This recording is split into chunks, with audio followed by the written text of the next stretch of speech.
So in this tier list, we are going to be looking at the most enjoyable class to play right now. The very first thing we want is that whatever class you choose has builds or mechanics that are enjoyable to play. Second, we want to look at cost. If the cost of a build or the best builds out there are things like a rare unique or an ultra unique that you may never see in your entire gameplay, then you're not going to be able to actually have play that build until the very end. You'll have to have an early game build, a mid game build, and then finally when you drop that piece, you'll be able to have an end game build. And instead of being able to play the way you want to pretty much throughout the entire game. And lastly, and most importantly, power. Does this build or the builds available to this class have the ability to clear the end game material extremely well?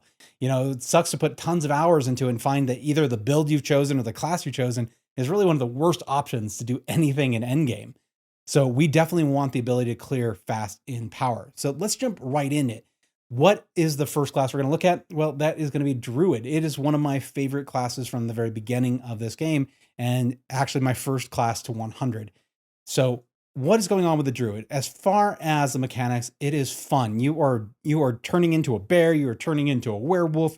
You have Pulverize that just clears the whole screen. You have the Tornado build that just has these tornadoes that go and hunt down and do tons of damage for every target. They do crazy bossing. It's just an all around, like, the mechanics are just enjoyable, fun things you want from a fantasy game. Definitely things you want from a Diablo game.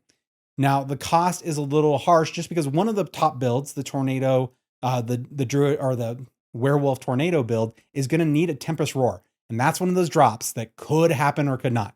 But in this season, especially season 2, they stepped up the game. Pulverize is coming back in at the top as an S build or S tier build because it is crazy powerful. It is clearing like mad. It is actually starting to stand neck and neck with the Tornado build. So that's really cool. You do have an option, and both of those builds in endgame are incredibly fun to play.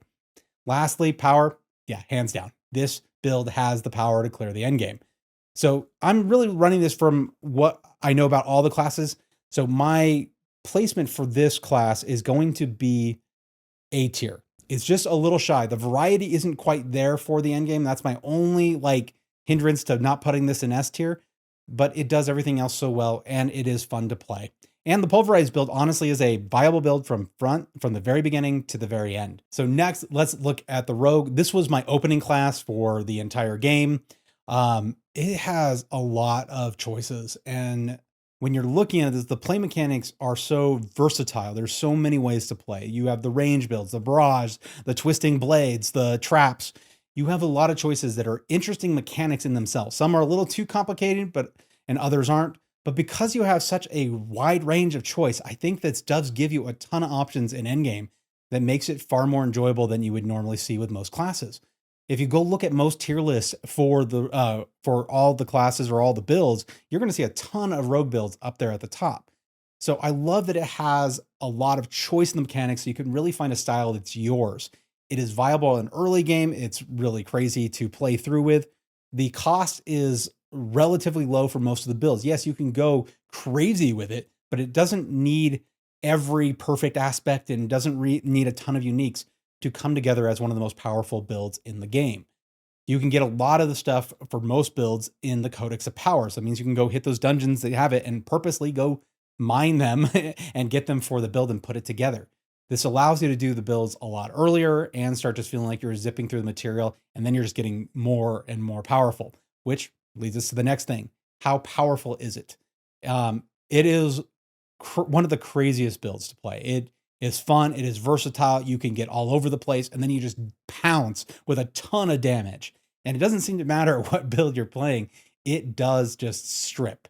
There is a couple of the builds that I think have trouble with bossing, but for the most part, you are going to have a lot of the damage over time. You're going to have a lot of burst damage. And because this is, I mean, the Rogue has consistently held its place. And I think even from the beginning, I think one of my first tier lists that I did, Rogue was holding a top spot. And I think that is still true. I think we're still going S tier with the Rogue. I love this. I mean, as far as fun, this is going to be an enjoyable playthrough all the way.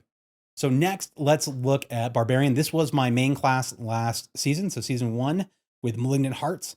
It was pretty cool, but it was a rough season for it. I don't think it was the best choice. I hadn't played a serious run through with Barbarian. I'd take one to Endgame, but really hadn't like I want to master this class. And season one was supposed to be that. Now, it was rough. There was a lot of stuff with the resource management and stuff like that that made the playability, especially early on until you got all your mechanics together, that the mechanics were clunky. They didn't always feel like they came together. They felt like you were always like begging for resources to clear just the basic mobs. And so it was dependent on a ton of shouts, and almost every build that you could pick was dependent on shouts. That's still true. That some of now the top builds that are coming out, I think the barbarian has stepped up majorly as far as how powerful they are. But season one was rough, and I think season two has brought it back in a major way. And so more builds are reaching that top, and even a build that allows you not to have to do any shouts, which I it's just annoying when every build has the same mechanic. So it didn't have a lot of choice. You either like hammering all your shouts and then crushing everything in front of you, and then when they go down, you feel like, oh crap, I gotta wait, or I gotta do something to get those cooldowns reduced. So now there's actually an option to do it without that is hitting top tier where you don't have to do shouts. So playability is it could be increased. And I think in this season, actually, it has. In season one, it was really rough. The whirlwind did not come together. But now it looks like Hoda is coming down together with crazy power. The whirlwind, the resource issue has gone away mostly. So it does definitely bring this back up to a playable thing. But the glory days of spin and win, it still feels like you have to wait quite a while to get your build on point to make the Barbarian one of its best builds, or one of my favorite builds, to really come together. Now, the cost, it is tricky just because there is so much that you got to get that cooldown reduction down. You have to do things that really set you up to be able to hit a lot of those shouts, because that's still very required for most builds. And so when you're doing that, you do have a very one-sided kind of play style, and then you have to make sure that not only are you getting the right aspects, but you're also getting the right rolls with the reductions, or whatever element that you need, or resource cost down, or whatever it takes to basically get that up more often. You really got to run that. So it does start to come together. In the end, it's just like it's blitzing through. It's one of the fastest I've seen for kiting, where you like run from one mob to the next. So you can basically massively increase the amount of, uh, experience you're getting for the same period of time. But it does suffer from a lot of just high cost, and a lot of like mechanics have to come together just right, or you feel like you're kind of starting and stopping all the time. And I just didn't enjoy that as much as I'd like. As much as I've loved barbarians and Diablo 3 and before, this one was really tough. So then the last is power. It does have the power. Like, I mean, that is hands down. It's probably in this season right now, season two, we probably have the most build options for Barbarian in the top S and A tiers than we've ever had. It is really coming together, other than like release where they nerfed it like 2 days later.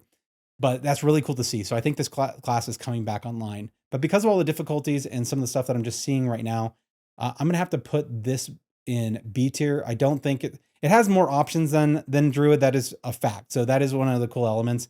So you can play very varied different styles, versus the Druid has really a couple major builds that work. But overall, with those mechanics and the clunkiness, I don't think I can put it higher than a B right now. So that brings us to the Necromancer. So there was a ton of Necromancers that came out this season. I don't think I've seen this many Necro players in a long time. I actually started this season with the Necro. And it was fun. There is a very high limit on what mechanics work and don't work. You basically down to Bone Spear, and you're down to Infinimist. Those are the ones that have top clears. Infinimist, because a lot of times you're invulnerable, which is a cool mechanism, does feel really cool. Like you hit that and then you can just be anywhere, and taking down like the butcher, or being able to just stand and withstand. It does have a lot of requirements for certain aspects and certain uniques to really pull it off.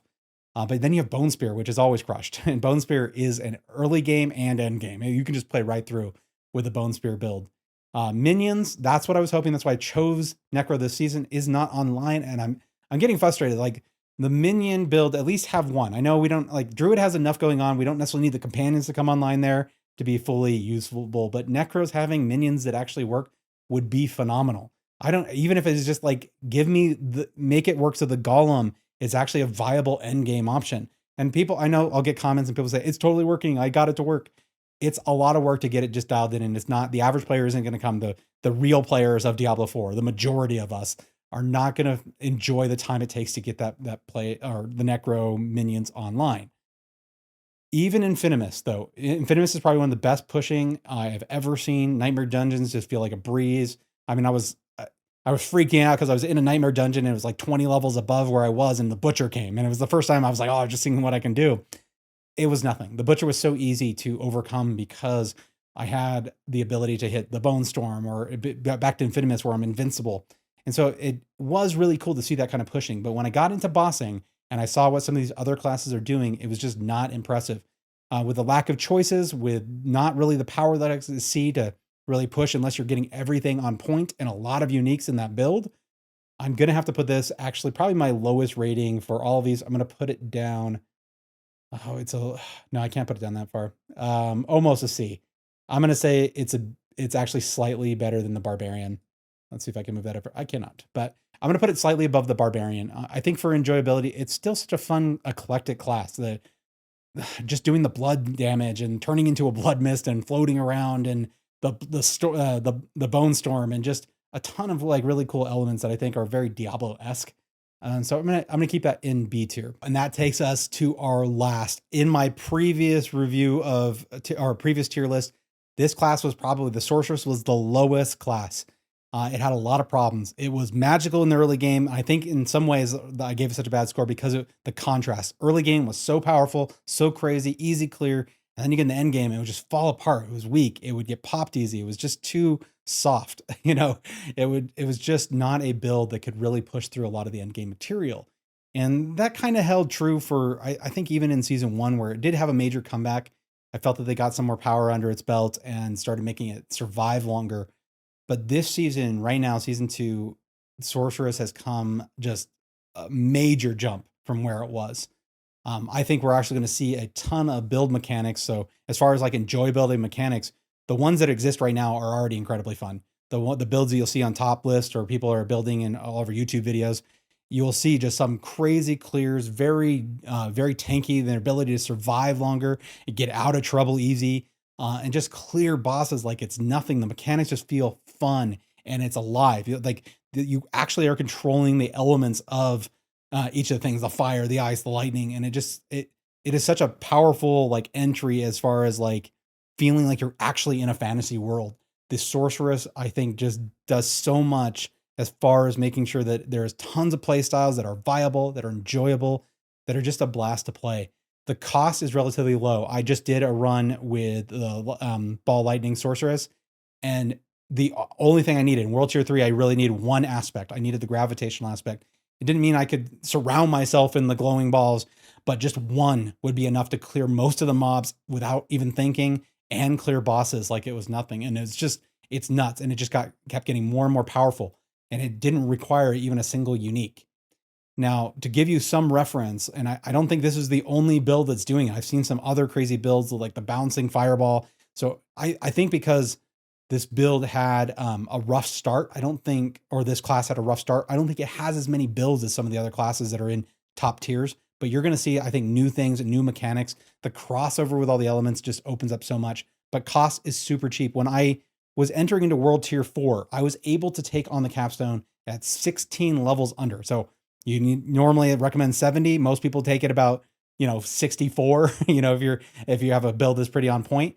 This was at 16, and my build was not that solid. I had good aspects, decent aspects on it, but it wasn't the perfect aspects, and it had no uniques to do it. And I was able to clear 16 levels early, and not only do it, but do it better than I've ever done it before.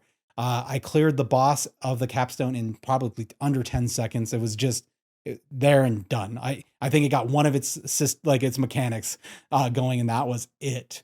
So cost is super low. The power is insane. It just kept getting more powerful. I can't even believe how powerful it is sometimes when you're taking down the world bosses almost by yourself or just clearing through nightmare dungeons like it's nothing 20 levels above. So this class has just come to a whole new level, and I think I have to give it my absolute top score. Better than Rogue, better than all of them, and I can't wait to see what actually happens. What people are still, all the people that are theory crafting this thing are still going to build, because I think we haven't seen the max of what is possible with a sorceress. Now, I do have a warning for everybody out there. There is likely to be they have to do something to nerf this. And it's not going to happen in season 2. They promise that. But I can't imagine they're going to leave that big of a power gap between every other class and the sorceress going on in season 3 or further. So anybody who's on the fence about playing Sorceress, jump in, try it. If you are playing in season 2 and you want to have the best time, make sure you're not making these 5 Helltides mistakes. Helltides are more important than ever. So just watch this video and make sure that you're getting the best out of your endgame.